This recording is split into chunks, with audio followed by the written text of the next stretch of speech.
Sir నమస్కారం sir. నమస్తే sir Ali గారు ఎలక్షన్స్ కంటే ముందర వైసీపీ పార్టీకి సపోర్ట్ చేశారు, వైసీపీ పార్టీలో కూడా ఉన్నారు.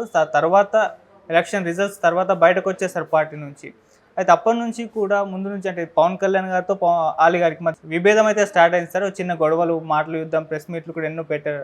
అయితే ఇప్పుడు లేటెస్ట్గా ఆలీ గారు పవన్ కళ్యాణ్ గారికి దగ్గర అయ్యే ఒక ప్రయత్నం చేస్తున్నట్టుగా తెలుస్తుంది సార్. నిన్న ఈవెంట్లో ఒక ఎర్ర కండవ పట్టుకొని దీని ప్రత్యేకత ఏంటో అందరికీ తెలిసి అని పవన్ కళ్యాణ్ గారు అభిమానులు చూపిస్తూ ఆయన చేసిన కామెంట్ చూస్తే ఎలాగోలా పవన్ కళ్యాణ్కి దగ్గర అవ్వాలి అన్న ప్రయత్నం అయితే ఆయన చేస్తున్నట్టు తెలుస్తుంది. మరి దగ్గరే అవకాశాలు కనిపిస్తున్నాయా? పవన్ కళ్యాణ్ ఫ్యాన్స్ ఆయన్ని యాక్సెప్ట్ చేసే అవకాశం ఉందా? మీరేం చెప్తారు సార్? ఓజీలో నటిస్తున్నాను నేను అని కూడా చెప్పాడు కదా ఆయన. ఓజీలో నటిస్తున్నాను, అదే నిర్మాతలు తీసినటువంటి సినిమాకి ప్రమోషనల్ ఈవెంట్కి తాను వచ్చాడు. అవును, ఏది సరిపోదా శనివారం అనే సినిమా వచ్చి ఆయన నానిని ఆశీర్వదిస్తూ సినిమా హిట్ అవుతుందని చెబుతూ దాని కంటిన్యూషన్లో ఆయన ఆ సినిమా ప్రస్తావన కూడా చేశాడు. ఓజీ ప్రస్తావన కూడా చేసి కొంచెం అభిమానులను అలరించే ప్రయత్నంలో ఆయన ఈ ఎర్ర కండువా ప్రదర్శనలో అవి చేశాడు. అవును. అయితే వాళ్ళిద్దరి మధ్య వివాదం, ఆయన పొలిటికల్గా పార్టీ వ్యవహారం, ఆయన ఒక సీట్ అడిగాడు ఈయన్ని, పవన్ కళ్యాణ్ని. ఆయన ఇస్తానన్నాడు. నరసరావుపేట ఆ ఏరియాలో ఏదో సీట్ అడిగాడు ఆయన. ఆ సీటు ఇస్తాను అని తాను చెప్పినట్టుగా పవన్ కళ్యాణ్ గారు తర్వాత చెప్పాడు. అయితే ఈలోపు అక్కడ ఏదో జరిగింది, సంథింగ్ పొత్తులకు సంబంధించి ఏదో జరిగింది. ఈయన వేరే నిర్ణయం తీసుకుని వైసీపీ వైపు వెళ్ళాడు. ఇలా ఆయన ప్రయాణం వైసీపీ వైపు జరిగింది. ఆ సందర్భంగా మొదట ఈ వివాదానికి అగ్గిపుల్ల వేసినవాడు పవన్ కళ్యాణ్. ఆయన కొంతమంది మనుషులు చాలా విచిత్రంగా ప్రవర్తిస్తారు, మనతో ఉన్నట్టుగానే ఉంటారు, అలా పక్కకి వెళ్ళిపోతారు, ఇంకో చోట అకామిడేట్ అయిపోతారు అని ఆలీ గురించి మాట్లాడాడు. మనం వాళ్ళకు చాలా సహకారాలు చేస్తాము, అవన్నీ తీసుకుంటారు, మళ్ళీ ఇలా చేస్తారు అని కూడా అన్నాడు ఆయన.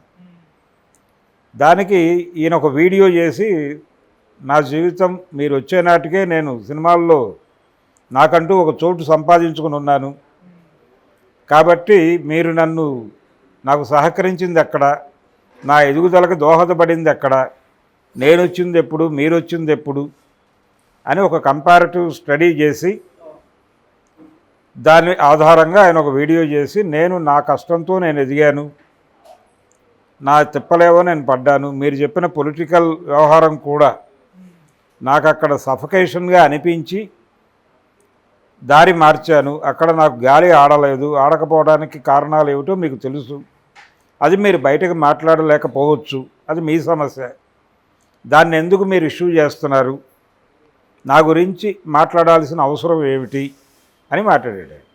ఆ ఆర్గ్యుమెంట్లో తప్పేం లేదు. అలీ కాదు వాంటెడ్గా ఈ వివాదాన్ని రెచ్చగొట్టినవాడు పవన్ కళ్యాణ్, ఎజెండాలోకి తీసుకొచ్చినవాడు పవన్ కళ్యాణ్. ఇప్పుడు పవన్ కళ్యాణ్ అభిమానులు ఆలీని యాక్సెప్ట్ చేస్తారా లేదా అంటే చేయట్లేదు అనేది ఫ్యాక్ట్. అవును. ఆయన వైఎస్ఆర్సీపీలో చేరటం మాత్రమే కాదు, ఆ సందర్భంగా కొన్ని మాటలు మాట్లాడాల్సి వచ్చింది, మాట్లాడాడు.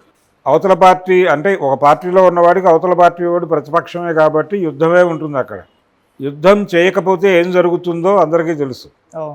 చిరంజీవి గారు ప్రజారాజ్యం పార్టీ పెట్టినప్పుడు ఆయన సీరియస్ క్రిటిసిజం పెట్టలేదు ఎవరి మీద, చంద్రబాబు మీద పెట్టలేదు, వైఎస్ రాజశేఖర రెడ్డి మీద పెట్టలేదు.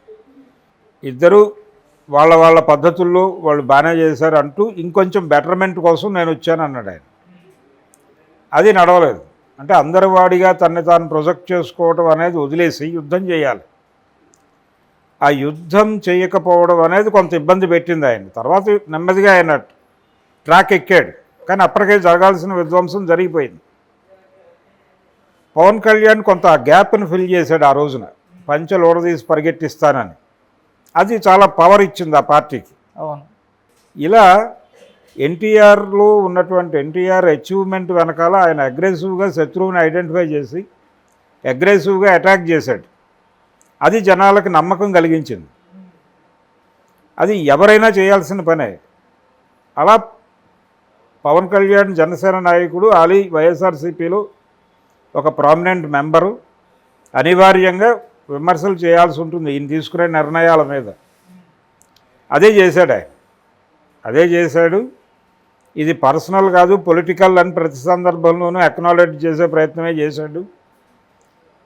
ఇప్పుడు ఆయనకి ఆ పార్టీ నుంచి దక్కింది కూడా ఏమీ లేదు, వైఎస్ఆర్సీపీ నుంచి కూడా. సో ఫైనల్గా ఆయన ఈ రాజకీయాలు వద్దు అని బయటకు వచ్చేస్తున్నాను అని చెప్పి తనే ఒక మళ్ళీ వీడియో చేసుకున్నాడు. కూటమికి చెందినటువంటి ఈ మొత్తం ప్రయాణంలో కూటమికి చెందినటువంటి ఒక సంస్థ, ఒక టీవీ ఛానల్ ఈటీవీ, కూటమికి బలంగా వెన్నుదన్నుగా నిలబడినటువంటి రామోజీరావు గారి కంపెనీలో ఆయన షో చేస్తూనే ఉన్నాడు కంటిన్యూస్గా. దీన్ని కూడా చూడాలి కదా, గెంటేయాలి కదా చట్ట ప్రకారం. ఆయన్ని గంటలేదు కదా, షో కంటిన్యూ చేస్తున్నాడు ఆయన. కాబట్టి ఆయన తన పద్ధతిలో తన ఆట ఆడుతున్నాడు. అలీ వైఎస్ఆర్సీపీ నుంచి బయటకు వచ్చి ఇరిగి ఎక్కడ లొకేట్ అవ్వాలి తను సినిమాల్లోనే ఆ సినిమా ప్రయత్నాలు చేసుకుంటున్నాడు. అందులో భాగంగా తన మీద వ్యతిరేకత ఉంది మెగా అభిమానుల్లో అని తెలుసు అతనికి. అందుకని పవన్ కళ్యాణ్ని మోసే ప్రయత్నం చేస్తున్నాడు వాంటెడ్గానే. భట్రాజు పాత్ర వేసాడు, దాన్ని వ్యతిరేకిస్తున్నారు పవన్ అభిమానులు. అలీ అంటే అవకాశవాది అని వాళ్ళు కింద అతను మాట్లాడిన వీడియో కిందే కామెంట్స్ పెడుతున్నారు. ఈ అవకాశవాది అని తిడతారని కూడా అలీకి తెలుసు. అయినప్పటికీ తను ఫర్దర్గా కంటిన్యూ కావాల్సింది సినిమాల్లో కాబట్టి ఇక ఈ ధోరణిలో కొంతకాలం ఒక 5-6 సినిమాల తర్వాత జనం మళ్ళీ మర్చిపోతారు దీన్ని. అప్పటిదాకా తను సస్టైన్ అవ్వాలి, అలవాటు అవ్వటం అనేది సిద్ధాంతం సినిమా వాళ్ళకి.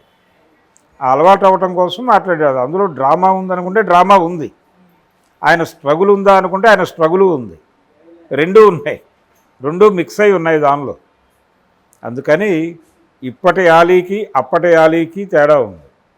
రాజకీయ నాయకుల్లో చాలామంది, చంద్రబాబు నాయుడు గారు అనే పెద్ద మనిషి కాంగ్రెస్ పార్టీ అనే దానిలో ఉన్నప్పుడు ఆయన ఒక అద్భుతమైన ప్రకటన చేశాడు. ఆ రోజుల్లో పార్టీ అధిష్టానం ఆదేశిస్తే మా మామగారి మీద పోటీ చేయడానికి నేను సిద్ధం అన్నాడు కదా. మరి వారే ఇప్పుడు తెలుగుదేశం పార్టీ అధినాయకుడు కదా. అవును. అదేమిటి ఆ రోజు అలా అన్నాడు ఈరోజు ఇలా అన్నాడంటే ఎలాగా? జై మోడీ అన్న 2014లో ముందు ఎన్నికలకి ముందు జై మోడీ అని, ఎన్నికలైపోయిన కొంతకాలానికి నై మోడీ అన్నది కూడా ఆయనే కదా.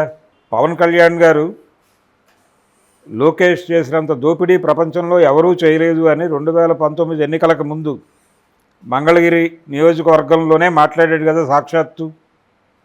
అదే అవినీతి లోకేష్తో ఆయన అంటకాగి మళ్ళీ 2024 ఎన్నికల్లో ప్రచారం చేశాడు కదా. ఏమిటిది డ్యూయాలిటీ అంటే? పొలిటికల్ డ్యూయాలిటీ అలాగే ఉంటుంది. అదే అలీ చేశాడు, అంతకుమించి భిన్నంగా ఏం చేశాడు ఆయన? పవన్ కళ్యాణ్ లోకేష్ని తిట్టలేదు అని చెప్పగలడా? లోకేష్ అవినీతి పరుడు అని చెప్పలేదని అనగలడా? ఆ వీడియోస్ ఉన్నాయి అవైలబుల్గా. చంద్రబాబు పరమ అవినీతి పరుడు అని మాట్లాడలేదా? మరి అదే చంద్రబాబుతో అంటకాగుతున్నాడు కదా ఈ రోజున. అవకాశం అంతే, ఎవరైనా అంతే. ప్రయోజనం అప్పుడు ఎక్కడున్నాం, ఏ వేదిక మీద ఉన్నాం అనే దాన్ని బట్టి ఏం మాట్లాడాలి అనేది కొంత డిసైడ్ అవుతుంది. దీన్ని చూస్తుంటే, ఈ వ్యవహారం చూస్తుంటే నాకు ఒక పాత జోకు గుర్తొస్తుంది. ఒక పొలిటీషియన్ని అంటే ఓ పొలిటికల్ పార్టీని చాలా రెడిక్యూల్గా క్రిటిసైజ్ చేసినటువంటి ఒక నాయకుడు పార్టీ ఓడిపోయిన తర్వాత గెలిచిన పార్టీలో చేరడానికి కదలిక మొదలుపెట్టిన తర్వాత ఆ పార్టీకి సంబంధించినటువంటి జనరల్ బాడీ సమావేశంలో ఇది చర్చకు వచ్చింది.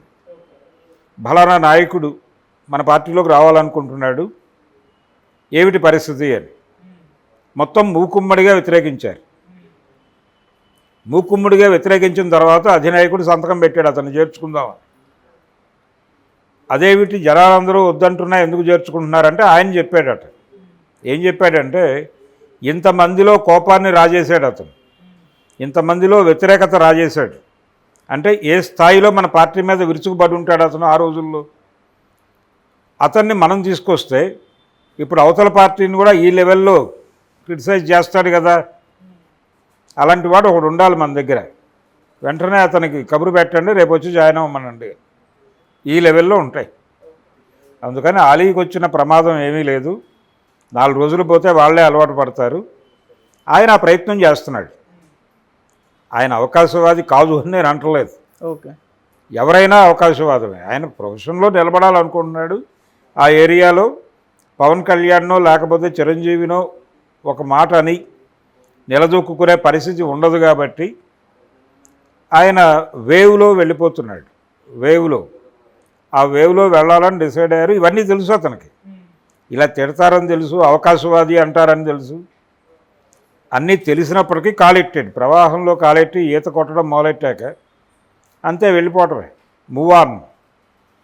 మూవ్ ఆన్ థియరీ ప్రకారం వెళ్ళిపోతాడు ఆయన. సార్ అంటే ఇప్పుడు ఆలీ గారు సినిమాల్లోనే ఉండాలి, కాకపోతే సినిమా అవకాశాలు ఆయనకు పెద్దగా లేదు. దొరికిన అవకాశం కూడా డబుల్ స్మార్ట్లో ఆయన్ని చూడడానికి కూడా ప్రేక్షకులకు విసుగొచ్చేసింది. ఇప్పుడు ఈ అవకాశాల కోసమే పవన్ కళ్యాణ్ గారిని కాస్త మెప్పించే ప్రయత్నం చేస్తే మెగా ఫ్యాన్స్కి, మెగా ఫ్యామిలీకి దగ్గరగా ఉంటే అసలు సస్టైన్ అవ్వచ్చని. అదే ప్రయత్నం, అదే చెప్పింది నేను ఎంతసేపు. పొలిటికల్గా రావటాలు ఏమి ఉండవండి ఇక్కడ. రాజకీయాలు లేవు. ఆయన రాజకీయాల్లో నుంచి బయటకు వచ్చేసానని ప్రకటించాడు. తాను సినిమాల్లో లొకేట్ చేసుకోవాలనుకుంటున్నాడు, తిప్పలు పడుతున్నాడు. ఆయన పవన్ కళ్యాణ్ మీద చేసిన వీడియో లైవ్లోనే ఉంది. పవన్ కళ్యాణ్ మీద ఆయన చేసిన విమర్శలకి సమాధానం ఏం చెప్పలేదు ఆయన. ఎలా చెప్పలేదు అంటే, పవన్ కళ్యాణ్ లోకేష్ని, చంద్రబాబుని తిట్టిన దానికి సమాధానం చెప్పాడా తర్వాత వాళ్ళతో కలిసిన తర్వాత? చెప్పలేదు. ఎవరైనా అడిగారా? అడగలేదు. అంతే. ఒక ప్రయాణం అలా జరుగుతుంది అంతే.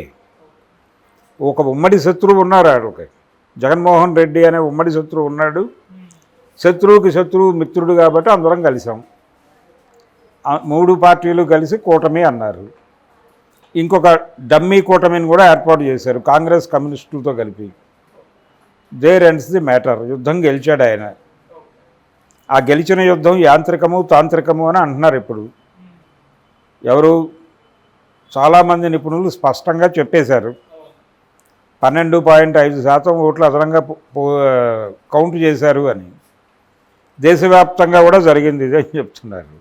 సో ఈ గొడవలన్నీ ఉన్నాయి. కానీ అలీ తాను సినిమాల్లో లొకేట్ చేసుకోవాలనుకుంటున్నాడు. ఆ ప్రయత్నానికి సహకరించమని అడుగుతున్నాడు. సహకరిస్తారు. పవన్ కళ్యాణ్ నువ్వు చెప్పకుండా ఓజీలో చేయడు కదా. రెండోది, అతను డబుల్ స్మార్ట్లో మెప్పించలేకపోవడానికి కారణం అతని అసమర్థత కాదు, ఆ సన్నివేశాలు కల్పించినటువంటి దర్శకుడి అసమర్థత. అసలు ఆలోచనే